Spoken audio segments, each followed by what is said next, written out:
आने वाले है ही, हो ही गए हैं।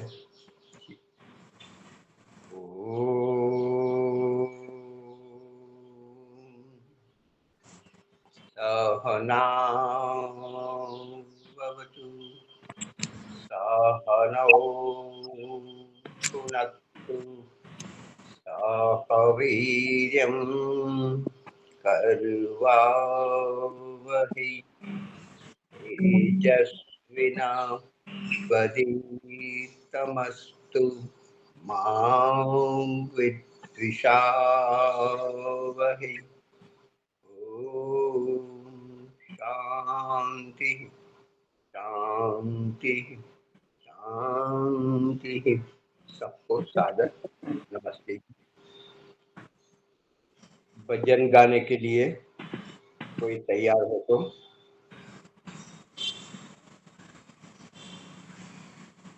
कोई तैयार ना हो तो मैं ले लेता हूँ।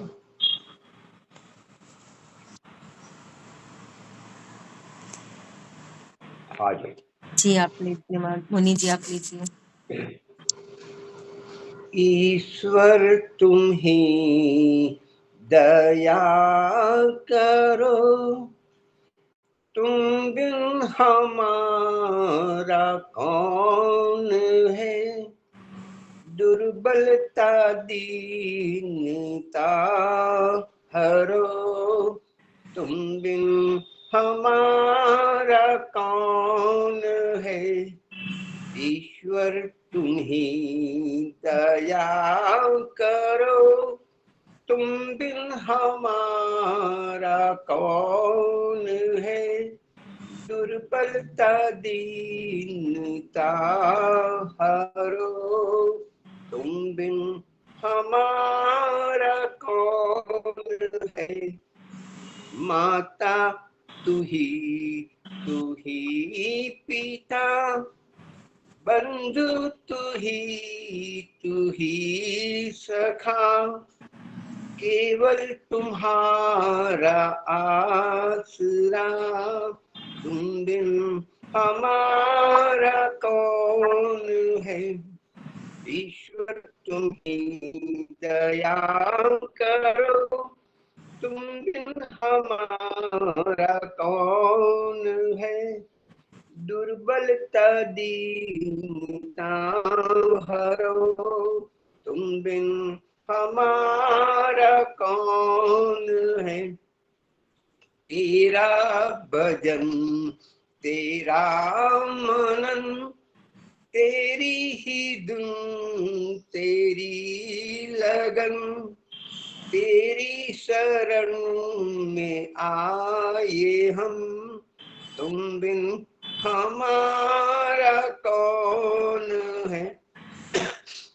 तेरी दया को छोड़कर जाए तो जाए हम किधर, कुछ भी नहीं हमें खबर, तुम बिन हमारा कौन है। ईश्वर तुम ही दया करो, तुम बिन हमारा कौन है, दुर्बलता दीनता हरो, तुम बिन हमारा कौन है। जग को रचाने वाला तू, दुखड़े मिटाने वाला तू, बिगड़ी बनाने वाला तू, तुम बिन हमारा कौन है।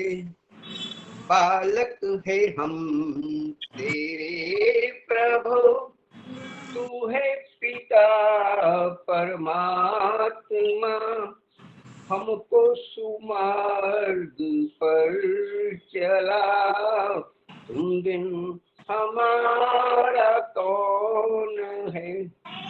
ईश्वर तुम ही दया करो, तुम बिन हमारा कौन है, दुर्बलता दीनता हरो, तुम बिन हमारा कौन है, तुम बिन हमारा कौन है। धन्यवाद। बहुत अच्छा। और कोई भजन के लिए?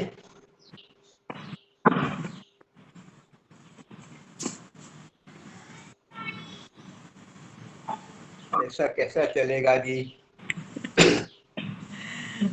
तेरे दर को छोड़कर किस दर जाऊं मैं, तेरे दर को छोड़कर किस दर जाऊं मैं, सुनता मेरी कौन है, किसे सुनाऊं मैं।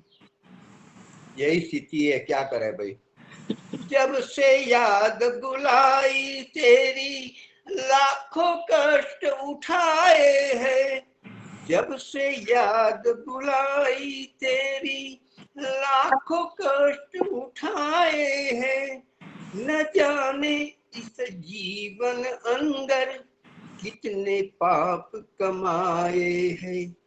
हूँ शर्मिंदा आपसे क्या बतलाऊं मैं, सुनता मेरी कौन है, किसे सुनाऊं मैं। मेरे पाप कर्म ही तुझसे प्रीति न करने देते हैं, मेरे पाप कर्म ही तुझसे प्रीति न करने देते हैं। जो मैं चाहूं मिलूं आपसे, रोक मुझे ये लेते हैं। कैसे स्वामी आपके दर्शन पाऊं मैं, सुनता मेरी कौन है, किसे सुनाऊं मैं। है तू नाथ वरों का दाता, तुझसे सब वर पाते हैं। है तू नाथ वरों का दाता, तुझसे वर सब पाते हैं। ऋषि मुनि और योगी सारे तेरे ही गुण गाते हैं। छींटा का होश में आऊं मैं, सुनता मेरी कौन है, किसे सुनाऊं मैं। जो बीती सो बीती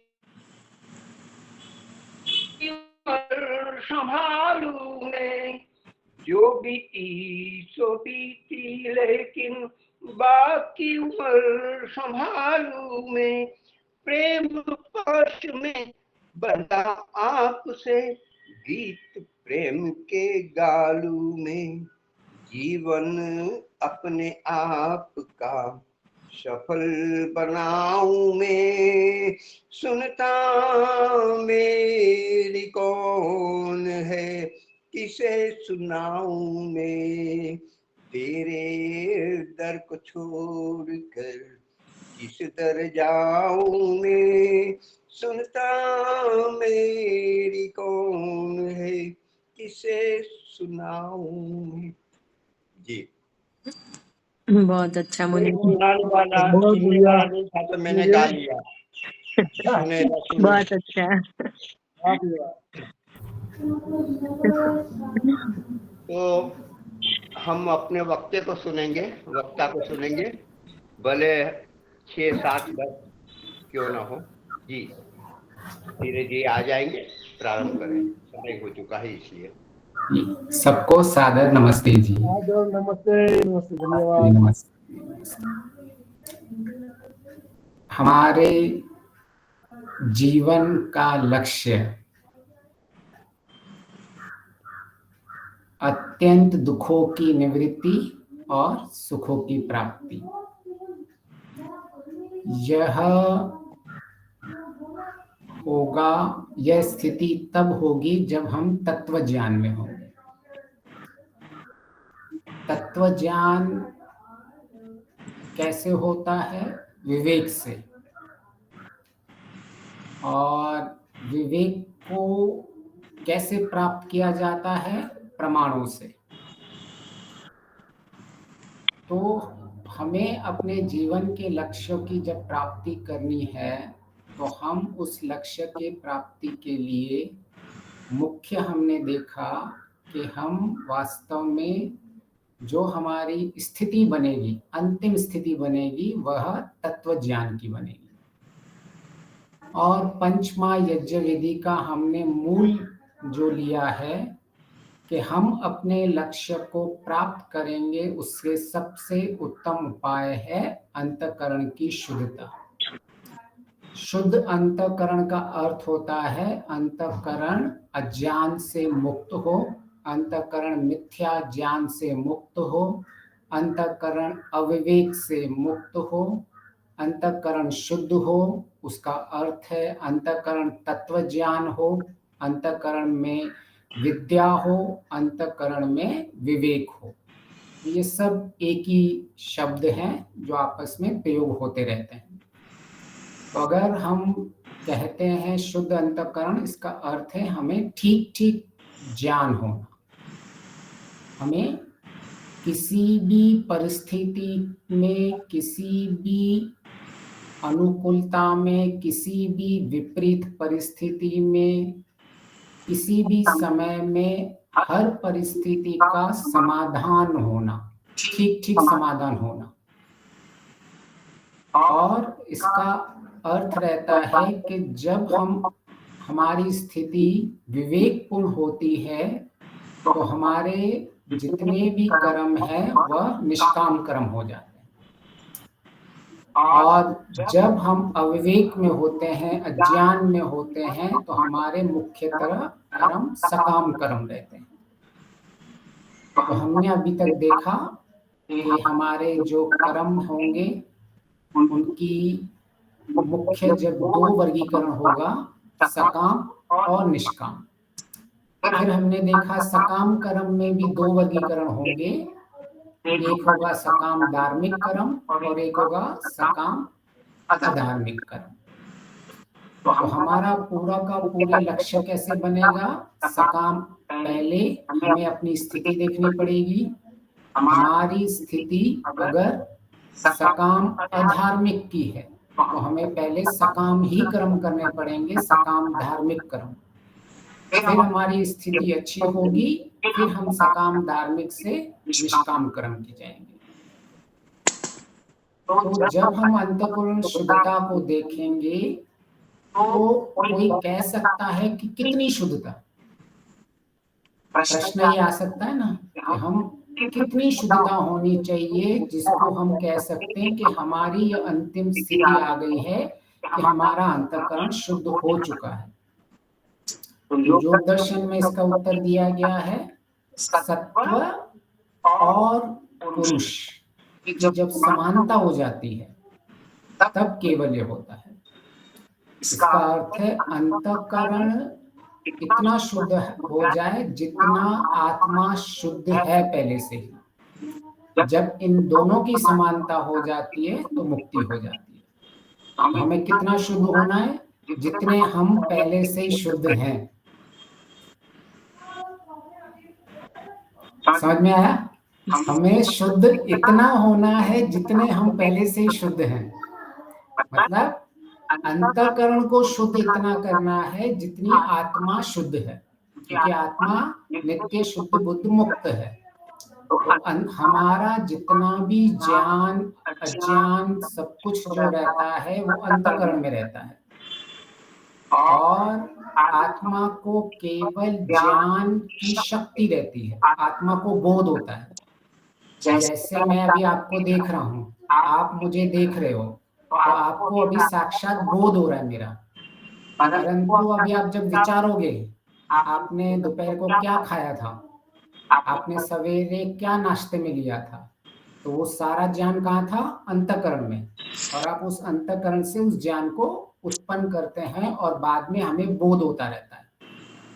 तो जितनी भी हमारी अविद्या, अज्ञान, अशुद्धता, क्लेश, ये सारे अंतःकरण, चित्त, बुद्धि में ही रहते हैं।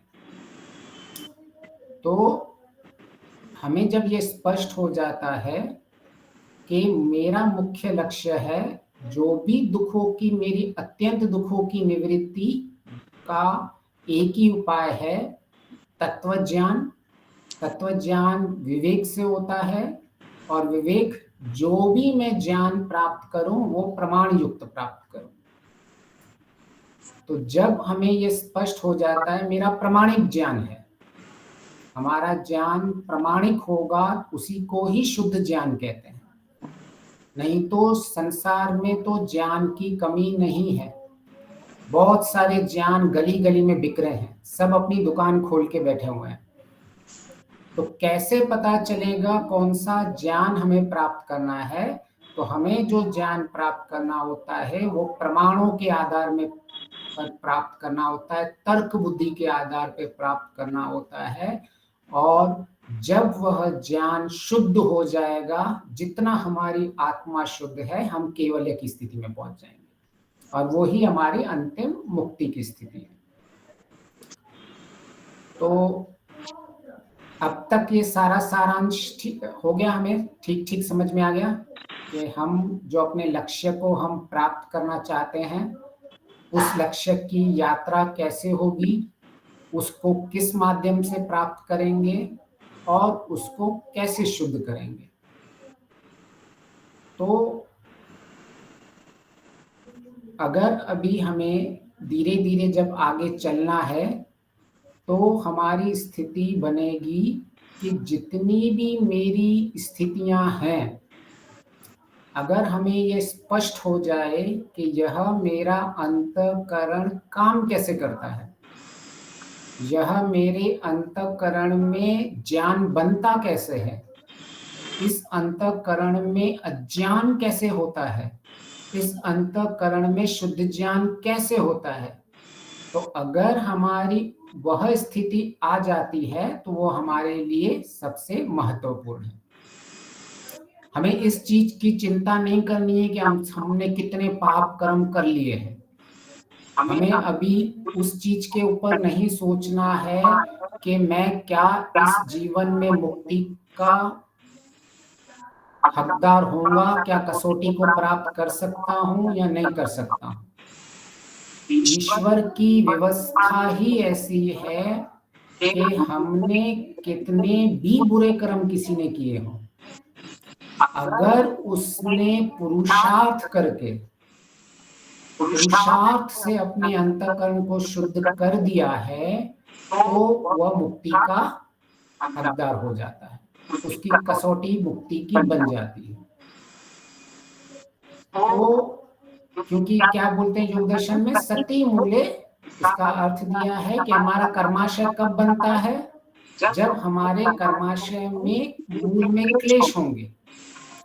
अगर हमारे क्लेश संस्कार नहीं होंगे, अज्ञान नहीं होगा, अविवेक नहीं होगा, तो भी अगर हमारा पुराना कर्माशय है तो वो फलित नहीं होगा। तो यह हमें ईश्वर की विशेष कृपा है कि कितना भी हम भटक क्यों नहीं जाए संसार में, अगर हमें तत्व ज्ञान की तरफ हम बढ़ रहे हैं, विवेक की तरफ बढ़ रहे हैं, तो ये ईश्वर की तरह आश्वासन है कि अगर आपने अपने अंतःकरण को शुद्ध कर दिया, अंतिम कसौटी तक पहुंच गए, तो आपके जो कर्माशय हैं वो फलित नहीं होंगे। तो ये गुड न्यूज है। इसीलिए हमें कभी भी पिछला जीवन कैसा बीत गया उसका हमें आकलन करके बस उसमें से यह देखना है कि अब मैं आगे नहीं करूं, लेकिन उसके लिए हमें घृणा नहीं होनी चाहिए, उसके पीछे हम समय नहीं बर्बाद करें। कितना भी बुरी स्थिति हो गई है, लेकिन ईश्वर ने हमें अभी भी पूरा का पूरा अवसर दिया है, हम अपने लक्ष्य को प्राप्त कर सकते हैं। तो हमें कभी भी ऐसा नहीं सोचना चाहिए कि काश मुझे ये ज्ञान पहले मिल जाता, काश मैंने इतने बुरे कर्म नहीं किए होते, काश इन सब में समय हमें बिल्कुल नहीं बिताना चाहिए। ईश्वर की रचना है, ईश्वर की कृपा है, ईश्वर की व्यवस्था है कि जब भी हमें विवेक वैराग्य हो गया, जब भी हम उस पात्रता की कसौटी पे आ जाएंगे तो हम मुक्ति के पात्र बन जाएंगे। ये ईश्वर की विशेष कृपा रहती है। तो इसका अर्थ ये है कि ईश्वर जो हमको पाप कर्म के फल देता है, लोगों को, हमको प्राय ऐसा लगता है कि वो हमें दुख और सुख देता है। कि पाप का कर्म का फल क्या होता है? दुख, और पुण्य कर्म का फल क्या होता है? सुख। परंतु ईश्वर का प्रयोजन दुख सुख देना नहीं होता है।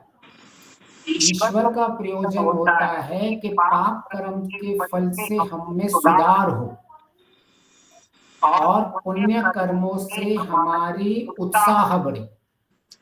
ईश्वर की पीछे दृष्टि क्या लगी पड़ी है? दुख सुख की देने की नहीं होती है। ईश्वर की दृष्टि होती है, हमको दंड दिया जाता है क्योंकि हमें वो सुधार की अपेक्षा रखता है कि इनको सुधारा जाए, न कि इनको दुख दिया जाए। और जब सुख मिलता है तो ईश्वर की अपेक्षा होती है कि इसमें उत्साह बढ़ता रहे और ये धर्म का काम करता रहे। सुखम मूलम धर्मम। इसीलिए सुख को हमको मिलता रहता है क्योंकि हम धर्म पे चलते रहे। तो ईश्वर का मुख्य जो प्रयोजन है वह हमें कर्म फल में बांधना नहीं है। मुख्य ईश्वर का प्रयोजन है सुधार करके और उत्साह हमेशा बनाए रखना। इसीलिए कई लोगों को इसमें भ्रांति रहती है कि हमें तो कर्मों के फल हैं, भोगने ही पड़ेंगे, कर्म फल से हम छूट नहीं सकते हैं। वह सत्य होते हुए भी, परंतु अगर हमने सती मूले में हम पहुंच गए, हमारी मूल में क्लेश सारे हट गए, तो हम कसौटी तक पहुंच जाते हैं मुक्ति के लिए। तो इसका जैसे हम एक उदाहरण से समझें कि एक बच्चा अपने स्कूल में हर दिन लेट जाता है, तो टीचर उसको दंड